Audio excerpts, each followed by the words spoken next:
वाले हैं। तो प्यारे बच्चों, जैसा कि मैंने बता रखा था कि जितने भी फॉर्मूले हमने अभी तक आपको कराए हैं उन सभी फॉर्मूलों का मिक्स, माने यदि न्यूमेरिकल उत्तर प्रदेश बोर्ड में पूछता है उससे संबंधित तो हम कैसे हल करने वाले हैं। अर्थात यदि मोलों की संख्या दे रखा हो और द्रव्यमान पूछ रहा हो तो हम small m is equal to n into molar द्रव्यमान इस फॉर्मूले का प्रयोग करेंगे। यदि पूछ रहा हो STP पर आयतन दे रखा हो तो उससे हम मोल की संख्या इस फॉर्मूले से निकाल लेंगे, और यदि STP पर मोलों की संख्या दे रखी हो तो हम उसकी सहायता से आयतन को कैसे निकालते हैं, और द्रव्यमान दे रखा हो तो मोलर द्रव्यमान से हम मोलों की संख्या कैसे निकालेंगे, यह आज हम सीखने वाले हैं। इसको हम पिछले लेक्चरों में हम पढ़ भी चुके हैं, लेकिन आज हम कुछ बोर्ड स्तर के प्रश्न करने वाले हैं। तो चलिए बिना किसी देरी के स्टार्ट करते हैं। मैं हूं आपका संजय सर और आप देख रहे हो अपना केमिस्ट्री न्यूमेरिकल विद संजय। चलिए बिना लेट किए हुए पेन और कॉपी निकालिए और पढ़ना चालू करिए। चलिए कुछ क्वेश्चन करते हैं कैसे बोर्ड में पूछता है। तो पहले बच्चों मान लीजिए यदि क्वेश्चन दे रखा हो कि 32 ग्राम O2 का STP पर आयतन क्या होगा, आयतन ज्ञात करो। यदि दे रखा हो 32 ग्राम O2 का STP पर आयतन निकालने के लिए तो हम क्या करने वाले हैं। तो सबसे पहले तो हम यहाँ पे मैंने आपको दिखाया कि लिखते हैं हल और दिया है इसलिए लिखते हैं कि जो भी राशि क्वेश्चन में पूछा है उसको हम नोट कर सके। क्या पूछा, क्या दिया है, तो M दे रखा है, कितना दे रखा है 32 ग्राम ऑक्सीजन का। क्या पूछ रहा है, तो STP पर क्या पूछ रहा है, आयतन को पूछ रहा है। STP पर पूछ रहा है तो अब आप इसमें चेक करो कि कोई ऐसा फॉर्मूला है क्या कि जो द्रव्यमान दे रखा हो तो आयतन बताएगा। तो हम सब फार्मूले देख रहे हैं, इसमें कहीं भी कुछ नहीं है। तो फिर क्या करने वाले हैं भाई, तो हम क्या करेंगे, तो सबसे पहले हम मोलों की संख्या इससे इस फॉर्मूले से निकालेंगे, क्योंकि हम जानते हैं कि n is equal to small m by capital M, ठीक है। अब यहाँ यदि ये क्या है तो ये मोलर द्रव्यमान है, मोलर द्रव्यमान, ये क्या है तो द्रव्यमान है, ये क्या है तो मोलों की संख्या है। ये सूत्र हम लोग पढ़ चुके हैं, मोलों की संख्या। चलिए अब हमको क्या m निकालने के लिए करना पड़ेगा, m दे रखा है तो मोलर द्रव्यमान कैसे निकालते हैं, तो लिखेंगे O2 का मोलर द्रव्यमान यानी कि कैपिटल M बराबर क्या हो जाएगा भाई, तो इसका द्रव्यमान संख्या कितना होता है, परमाणु द्रव्यमान 16 यानी कि 2 बार दे रखा है, जो बराबर क्या होगा 32 ग्राम पर मोल, यानी मोलर द्रव्यमान ऑक्सीजन का कितना होगा तो 32 ग्राम पर मोल। जब मोलर द्रव्यमान हमारा आ गया तो हमारा M दिया हुआ है तो हम M को आसानी से निकाल लेंगे। तो क्या निकालेंगे, N को, M कितना दे रखा है तो 32 दे रखा है ग्राम, M कितना आ गया तो 32 ग्राम पर मोल आ गया, ठीक है। अब 32 से 32 एक बार में जाएगा, ग्राम से ग्राम कट गया, जो बराबर 1 मोल इसका आंसर आएगा। यानी N कितना मिला हमें, तो N इसमें हमें 1 मोल मिला। N 1 मोल किसका है तो ऑक्सीजन का है, ठीक है। अब क्या पूछ रहा है, आयतन पूछ रहा है। अब हम इस फॉर्मूले में जाएंगे। अब हमारे पास मोलों की संख्या भी हो गई, आयतन पूछ रहा है तो हम इस फॉर्मूले का इस्तेमाल कर लेंगे, क्योंकि हमको फॉर्मूला मिला है V is equal to N into 22.4, जो बराबर क्या होगा, N की जगह पर 1 गुणे 22.4 बराबर हो जाएगा 22.4 लीटर। आंसर हमारा यही होगा, आंसर क्या बनेगा 22.4 लीटर। अर्थात 32 ग्राम O2 का STP पर, यानी STP है तभी हमने इस फॉर्मूले का प्रयोग किया, आयतन कितना होगा 22.4 लीटर, ठीक है। चलिए और भी क्वेश्चन देखते हैं। जैसे मान लीजिए कुछ क्वेश्चन दे रखा हो, क्या दे रखा हो, कह रहा हो कि 64 ग्राम O2 का NTP पर या STP पर आयतन ज्ञात करो, आयतन ज्ञात करो। यदि ये दे रखा हो कि 64 ग्राम O2 दे रखा हो तो NTP पर आयतन कैसे होगा, तो हम पुनः वैसे ही जैसे अभी पहले वाला न्यूमेरिकल किए हैं, क्या लिखेंगे हल, फिर लिखेंगे दिया है, क्या दिया है भाई, M दे रखा है 64 ग्राम, ठीक है। क्या पूछ रहा है, V पूछ रहा है, क्या निकालेंगे तो हम N निकाल लें, N बराबर M बाई M से कैसे निकालेंगे, तो मोलर द्रव्यमान निकालना होगा, मोलर द्रव्यमान किसका निकालना होगा, O2 का। तो O2 का मोलर द्रव्यमान बराबर M बराबर क्या बनेगा, तो 16 गुणे 2 लिखा है ना, तो ये हो जाएगा 32, ठीक है, 32 ग्राम पर मोल। अब हमको ये फॉर्मूला लगा देंगे, हम दे रखा है 64 ग्राम बाई 32 ग्राम पर मोल दे रखा, 32 गुना का 64 यानी कि क्या हो जाएगा 2 मोल। मोलों की संख्या हमें मिल गई। अब हमने मोलों की संख्या इसमें निकाल लिया, तो मोल आ गया। क्या पूछ रहा है? आयतन एसटीपी पर पूछ रहा है, तो कितना होता है? V = N × 22.4। तो हम क्या करेंगे, चूंकि फार्मूला मालूम है V = N × 22.4, यही कर लेते हैं। 2 मोल × 22.4 जो बराबर क्या होगा? तो 22 गुना का ये हो जाएगा 4 गुना 8 दशमलव 2 गुना 4 2 गुना 4 44.8 लीटर। आंसर क्या बनेगा? 44.8 लीटर, यानी 64 ग्राम O2 का एनटीपी पर आयतन कितना होगा? 44.8 लीटर आयतन होगा। चलिए एक और क्वेश्चन देखते हैं। मान लीजिए क्वेश्चन दे रखा हो 44.8 लीटर H2 का द्रव्यमान ज्ञात कीजिए। 44.8 लीटर H2 का द्रव्यमान क्या होगा? मान लीजिए ये दे रखा हो, इसमें क्या पूछ रहा है? तो आयतन दिया हुआ है, द्रव्यमान पूछ रहा है। आयतन दिया हुआ है लेकिन द्रव्यमान पूछ रहा है। अब हम कौन सा फार्मूला यहां लगाएंगे? चलिए देखते हैं। ऊपर देख लेते हैं, नीचे कट जा रहा है। देखिए हल यहां हम लोग लिखेंगे। हल क्या दिया है वो लिख लेंगे।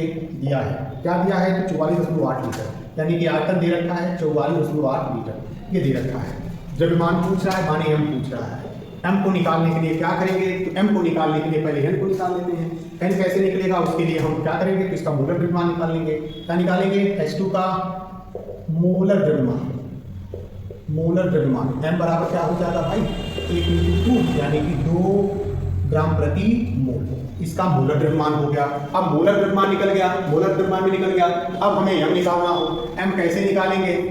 तो m निकालने के लिए सीधा सा ये फॉर्मूला दे रखा है। कौन सा? चूंकि m बराबर n × m मोलर द्रव्यमान। n कितना दे रखा है? नहीं दे रखा है। चलिए m भी निकाल लेते हैं। n कैसे निकलेगा? आयतन दे रखा है, तो चूंकि n बराबर क्या होता है? V / 22.4, तो यहाँ से n बराबर निकल जाएगा कितना? 44.8 है बटा 22.4 है, 2 बार में जाएगा 2। आसान है, ठीक है। तो हमें मोलर द्रव्यमान और m निकाल लिया। अब हम इस फार्मूले का m का इस्तेमाल करके द्रव्यमान को निकाल लेंगे। m दे रखा है 2 मोल गुणे मोलर द्रव्यमान दे रखा है 2 ग्राम प्रति मोल, ठीक है। मोल से मोल को कैंसिल करो, 2 गुना का कितना होता है? 4 ग्राम, यानी आंसर क्या आएगा? आंसर आएगा 4 ग्राम, माने 44.8 लीटर H2 का द्रव्यमान कितना होगा? तो 4 ग्राम होगा, ठीक है। इस तरह से हम इसका द्रव्यमान भी आसानी से निकाल लेंगे। चलिए एक और क्वेश्चन देखते हैं। क्वेश्चन दे रखा हो 11.2 लीटर, निकाल लेते हैं पहले। क्वेश्चन ये दे रखा हो कि 11.2 लीटर N2 का द्रव्यमान, N2 का द्रव्यमान क्या होगा? क्या होगा? यानी 11.2 लीटर N2 का द्रव्यमान पूछ रहा है, तो क्या करेंगे? जो दिया है पहले नोट कर लेंगे। हल दिया है, क्या दिया है भाई? 11.2 लीटर, यानी कि आयतन दे रखा है V = 11.2 लीटर। क्या पूछ रहा है? द्रव्यमान पूछ रहा है m। जैसे ही हमने पीछे का न्यूमेरिकल किया अभी, वैसे ही इसको भी करेंगे। क्या निकाल लेते हैं? मोलर द्रव्यमान के लिए निकाल लें। तो N2 का मोलर द्रव्यमान बराबर, यानी कि m बराबर क्या बनेगा भाई? तो 7 and 14, 2 × 14 = 14 गुना का 28 ग्राम पर मोल। इसका क्या बना? इसका मोलर द्रव्यमान बना। फिर क्या करने वाले हैं? जब मोलर द्रव्यमान निकल गया, हमें निकालना है m, तो निकालना पड़ेगा n। n कैसे निकलेगा? क्योंकि मोलों की संख्या n = क्या होता है? v दे रखा है, v / 22.4 का इस्तेमाल करेंगे। v कितना है? 11.2 बटा 22.4, 11 गुना का 22 यानी कि 1/2, 2 बार में कटेगा, बराबर 0.5 मोल हो जाएगा। ये आंसर। तो ये मोलों की संख्या भी हमने निकाल ली। अब मोलों की संख्या आ गया, क्वेश्चन में पूछ रहा है द्रव्यमान क्या होगा। तो द्रव्यमान के लिए वाला फार्मूला, यानी कि हमने पढ़ रखा है, क्या पढ़ा रखा? m = n × मोलर द्रव्यमान। इससे हम निकाल लेंगे। क्या निकलेगा? n दे रखा है 0.5 इंटू मोलर द्रव्यमान कितना है? मोलर द्रव्यमान नाइट्रोजन का 28 ग्राम प्रति मोल, ग्राम प्रति मोल, ये मोल है। मोल से मोल को कैंसिल कर देंगे, जो बराबर क्या आएगा? 28 से यदि आप 5 में गुणा करोगे तो आ जाएगा कितना? ऐसे कर लेते हैं 0.5, यानी कि 14 गुना का 28, 14 ग्राम, 14 ग्राम इसका आंसर आएगा। यानी क्या हमने निकाला कि 11.2 लीटर नाइट्रोजन का द्रव्यमान कितना होगा? तो 14 ग्राम होगा, ठीक है। चलिए एक और क्वेश्चन देखते हैं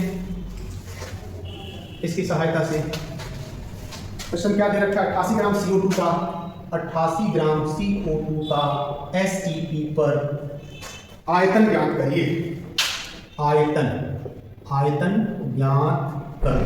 मान लीजिए एक क्वेश्चन दे रखा हो, कैसे करेंगे? तो सिंपल सा फार्मूला हल लिखेंगे, दिया है जो राशियां दे रखी है लिख लेंगे। 88 ग्राम दे रखा है तो द्रव्यमान दे रखा है 88 ग्राम। क्या पूछ रहा है? एसटीपी पर आयतन V इज इक्वल टू ये पूछ रहा है। अब हमारे पास क्या होगा तो होगा, तो आयतन पूछ रहा है V बराबर N होना चाहिए। N निकालने के लिए क्या करेंगे भाई? तो N निकालने के लिए हम क्या करने वाले हैं? तो पहले करें CO2 का N निकाल दें। मोलर द्रव्यमान कितना आएगा? तो 6C12 प्लस 2 इंटू 16 ये। अब इसको हम लोग क्या करने वाले हैं? जोड़ने वाले हैं। 12 प्लस 16 गुना का 32 बराबर क्या होगा? 2 2 4 2 2 4 3 1 4 44 ग्राम पर मोल क्या होगा? कार्बन डाइऑक्साइड का मोलर द्रव्यमान होगा। तो जब इसका मोलर द्रव्यमान निकल गया तो अब हम निकाल सकते हैं इस फार्मूले से क्या? मोलों की संख्या। क्योंकि मोलों की संख्या N equal to M by capital M होता है, जो बराबर हम क्या करने वाले हैं? M दे रखा है 88 ग्राम। 88 ग्राम बाई मोलर द्रव्यमान कितना दे रखा है? 44 ग्राम पर मोल। 44 गुना का ग्राम से ग्राम कट जाएगा, 44 गुना का 88 यानी कि 2 मोल। हमारा मोलों की संख्या मिल गई। तो जैसे ही हमें मोलों की संख्या मिली, अब हम आयतन आसानी से निकाल लेंगे। V बराबर N इंटू 22.4 ये फार्मूले से, यानी कि क्योंकि हमें पता है already V is equal to N into 22.4, जो बराबर क्या हो जाएगा भाई? तो N की जगह पर 2 इंटू 22.4, जो बराबर क्या होगा? तो 4 गुना का 8 और 22 का 44, यानी कि 44.8 इसका आयतन लीटर होगा।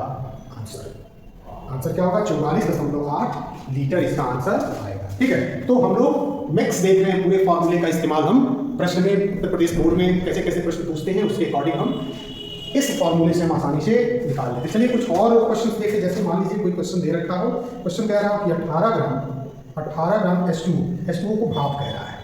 मान लीजिए कि H2 भाप का STP पर आयतन क्या होगा, ये पूछ रहा है। अब यहाँ H2 पानी नहीं भाप को कह रहा है, चलिए कैसे करेंगे? तो इसे पहले मिला क्या होगा? तो यहाँ पे जो दे रखा है पहले उसको हम लोग नोट करेंगे। हल दिया है, क्या दिया है? M दे रखा है 18 ग्राम। आयतन पूछ रहा है, V इज इक्वल टू पूछ रहा है। क्या करने वाले हैं? मोलर द्रव्यमान निकालेंगे। तो H2O का मोलर द्रव्यमान बराबर कितना होगा भाई? तो 1 इंटू 2 प्लस 8 और 16, जो बराबर हो जाएगा 2 प्लस 16 इज इक्वल टू 18 ग्राम पर मोल। ये होगा मोलर द्रव्यमान। तो हमने मोलर द्रव्यमान भी ज्ञात कर लिया। अब हमें क्या निकालना है? N हम निकाल दें। N बराबर M बाई M से M दे रखा है कितना? M 18 ग्राम दे रखा है, तो 18 ग्राम बाई 18 ग्राम पर मोल। ठीक है, तो 18 से कैंसिल हो जाएगा, ये भी कैंसिल होगा, जो बराबर क्या होगा? 1 मोल। तो हमें मिल गया 1 मोल। ठीक है, जैसे ही मोल मिला हमको क्या ज्ञात करना? आयतन। तो यहाँ मोल मिल गया, आयतन हम आसानी से उस फॉर्मूले का इस्तेमाल करके, क्योंकि V equal to N into 22.4, जो बराबर क्या हो जाएगा? ये पूरे 22.4 लीटर, जो आंसर क्या बनेगा? 22.4 लीटर। आंसर हमारा आ जाएगा 22.4 लीटर। ठीक है, तो ये कुछ क्वेश्चन हम देखें। चलिए एक बात और देखते हैं क्वेश्चन। मान लीजिए दे रखा हो क्वेश्चन, क्या दे रखा हो? 56 ग्राम क्वेश्चन में 56 ग्राम N2 का STP पर, N2 का STP पर आयतन क्या होगा? आयतन क्या होगा? ये मान लीजिए हमसे पूछ रहा कि 56 ग्राम N2 का STP पर आयतन निकालना हो, कैसे निकालेंगे? चलिए निकाल लेते हैं। आयतन पूछ रहा है, ग्राम दिया है। सबसे पहले जो दिया है उसको नोट करिए। हल दिया है, क्या दिया है? M बराबर दिया है 56 ग्राम। आयतन पूछ रहा है, V बराबर पूछ रहा है। हम क्या करें? मोलर द्रव्यमान निकाल लें। N2 का मोलर द्रव्यमान निकाल लें। 7 and 14, 14 इंटू 2 बराबर क्या हो जाएगा? 14 गुना का 28 ग्राम पर मोल, यानी कि N2 का मोलर द्रव्यमान हो गया। अब जब ग्राम दिया है, मोलर द्रव्यमान दिया है, तो इसकी सहायता से हम N निकाल लेंगे। N बाई M होता है, जो बराबर M कितना दिया है? 56 ग्राम दिया है बाई 28 ग्राम प्रति मोल। 28 गुना का 56 ग्राम से ग्राम कैंसिल, 2 मोल होगा। तो इसका कितना हो गया? इसका मोलों की संख्या कितनी होगी भाई? तो मोलों की संख्या 2। अब हम क्या करने वाले हैं? जब हमें मोल मिल गए, क्या पूछता है? V पूछता है, इसका इस्तेमाल कर देंगे।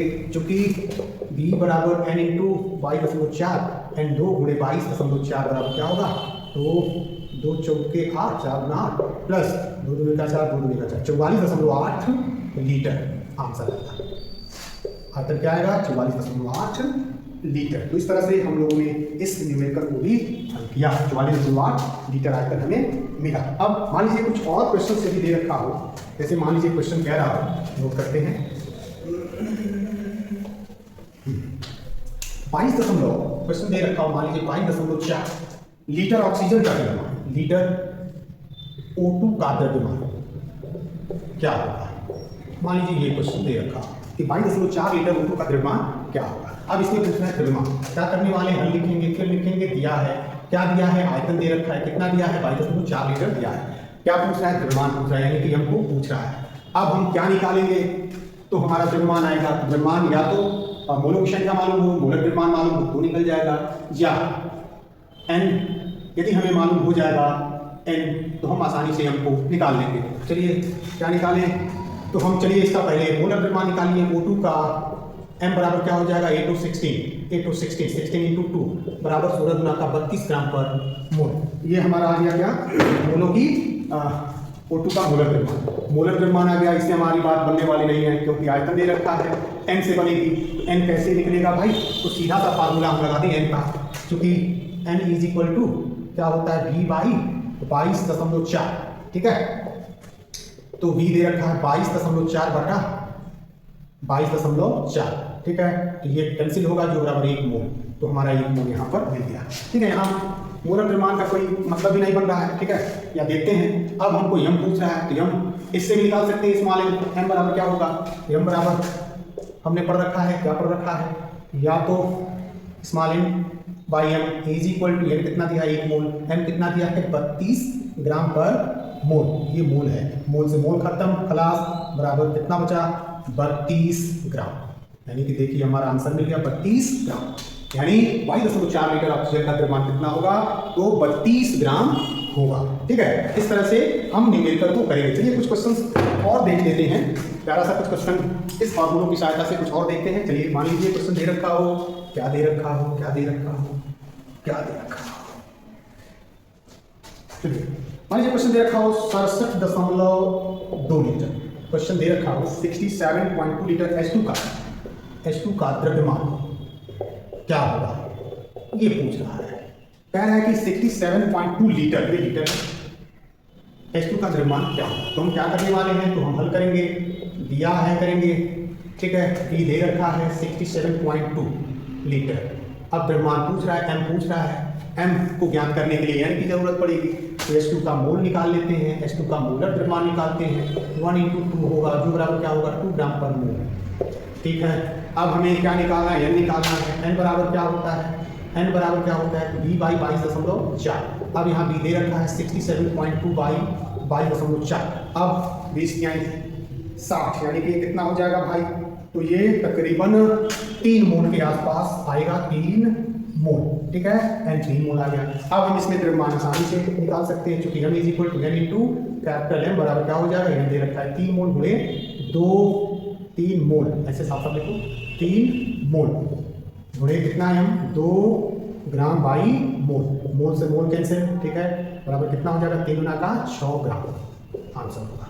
इसका आंसर कितना हो जाएगा, आंसर 6 ग्राम, ठीक है। चलिए कुछ और क्वेश्चन देखते हैं। क्वेश्चन और मान लीजिए दे रखा है 16 ग्राम CH4 का STP पर आयतन कितना होगा, मान लीजिए ये पूछ रहा है 16 ग्राम CH4 का STP पर आयतन कितना होगा। क्या करने वाले भाई, सिंपल सा वही हम लोग ट्रिक अपनाएंगे। हल दिया है, क्या दिया है, m दिया है, 16 ग्राम दे रखा है, ठीक है। STP पर आयतन भी पूछ रहा है, क्वेश्चन मार्क लगा देंगे। चलिए मोलर द्रव्यमान हम लोग CH4 का निकाल लें, कितना बनेगा, तो 6012 प्लस 1 इंटू 4 होगा, इज इक्वल टू 12 धन 4 इज इक्वल टू 16 ग्राम पर मोल, क्या होगा, मोलर द्रव्यमान। जब इसका मोलर द्रव्यमान 16 हो गया, तो इससे हमारी बात बनेगी, क्या बन जाएगी, क्या बनेगी, तो निकाल लेंगे n इज इक्वल टू क्या दे रखा है, m बाई कैपिटल M, द्रव्यमान दे रखा है 16 ग्राम, 16 बाई कैपिटल M, कितना हमने निकाला, 16 निकाला, 16 से 16 खत्म, खलास 1 मोल होगा, तो 1 मोल n आ गया। अब हमें क्या निकालना है, आयतन निकालना है।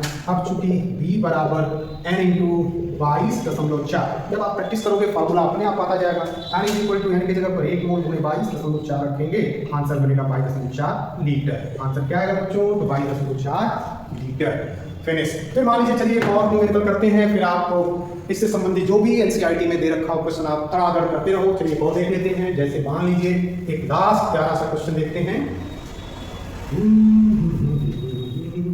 जैसे क्वेश्चन दे रखा हो 44.8 लीटर 44.8 लीटर CO2, माने 44.8 लीटर CO2 का द्रव्यमान पूछ रहा है। CO2 का द्रव्यमान क्या कीजिए।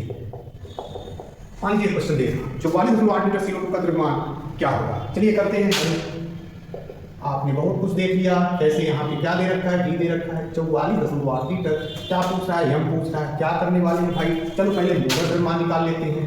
CO2 का m बराबर क्या बनेगा, 6 × 12 12 प्लस 8 16 16 × 2 जो बराबर हो जाएगा 12 घन 16 का 32 और 2 32 और 12 कितना होगा 44 4 और 44 ग्राम पर मोल। ठीक है, अब हमारा ये मोलर निकल गया। अब क्या इससे हमारी बात बनेगी, बिल्कुल नहीं बनेगी। क्या निकालना पड़ेगा, ये निकालना पड़ेगा, क्योंकि हमने पढ़ रखा है फॉर्मूला N = क्या होता है V/22.4। यहाँ भी दे रखा है 44.8 बाई 22.4 22 गुना का 44 यानी कि हमारा क्या बना 2 मोल आ गया। अब क्या पूछ रहा है, M पूछ रहा है। अब हमारे पास N मौजूद है और क्या मौजूद है, N मौजूद है और M मौजूद है, तो ये निकल जाएगा, क्योंकि हमने फॉर्मूला पढ़ रखा है। पहले क्या पढ़ रखा है, M बराबर, चूंकि M बराबर क्या होता है N × कैपिटल, ये वाला फार्मूला लगाएंगे तो जो बराबर क्या हो जाएगा, N कितना दिया है 2 गुणे M कितना दिया है 44, ये 2 मोल है गुणे 44 ग्राम बाई मोल, मोल से मोल खत्म और 44 गुना का कितना होता है 88, तो ये 88 क्या होगा ग्राम। आंसर क्या बनेगा 88 ग्राम, इसका आंसर आएगा। ठीक है, तो इस तरह से हमने आपको क्या समझाने का प्रयास किया कि जब भी क्वेश्चंस आप देखो या समझो कि उसमें क्या पूछ रहा है, पहले उसकी पहचान करो। मैंने पहले लेक्चर में आपको सिखाया था, पहचान करने के बाद जो क्वेश्चंस में दिया रहता है उसको हम नोट कर लेते हैं। नोट करने का फायदा यह होता है कि हमें दिखने लगता है क्वेश्चन में अब क्या रखेंगे तो हम आसानी से उत्तर पा जाएंगे। ठीक है, यानी कि जब भी मोलों की संख्या दी गई हो तो मोलर द्रव्यमान की सहायता से इस मामले में हम निकाल लेंगे। जब भी आयतन दे रखा हो एसटीपी पर तो उससे सहायता से हम लोग मोलों की संख्या निकाल लेंगे। जब भी मोलों की संख्या दे रखी हो एसटीपी पर तो आयतन निकल जाएगा, और जब द्रव्यमान संख्या दिया होगा मोलर द्रव्यमान हम निकाल करके उसका n आसानी से निकाल देंगे। तो बस आज के लेक्चर में बस इतना ही। नेक्स्ट लेक्चर में प्यारे बच्चों हम अब पढ़ने वाले हैं पहले चैप्टर से जो न्यूमेरिकल पढ़ेंगे वो प्रतिशत संगठन का पढ़ेंगे। प्रतिशत संगठन, इसका न्यूमेरिकल हम चालू करेंगे। यानी कि मोल कंसेप्ट से जो भी क्वेश्चंस आप बोर्ड में अपने बुक्स में एनसीईआरटी में जो भी दिया हो, चाहे जहां से भी आप देखो, इनकी सहायता से आप आसानी से कर सकते हो। यदि बोर्ड में कोई अलग तरह से क्वेश्चन पूछता है तो आप फिर भी इन फॉर्मूलों की सहायता से आप करोगे। तो नेक्स्ट लेक्चर से हम लोग बात करते हैं प्रतिशत संगठन, यह क्या है इस पर चर्चा नहीं करेंगे, लेकिन इससे क्वेश्चंस जो भी पूछे जाते हैं बोर्ड में उसको अवश्य हम लोग करेंगे। चलिए ठीक है, फिर मिलते हैं नेक्स्ट लेक्चर में, तब तक के लिए धन्यवाद।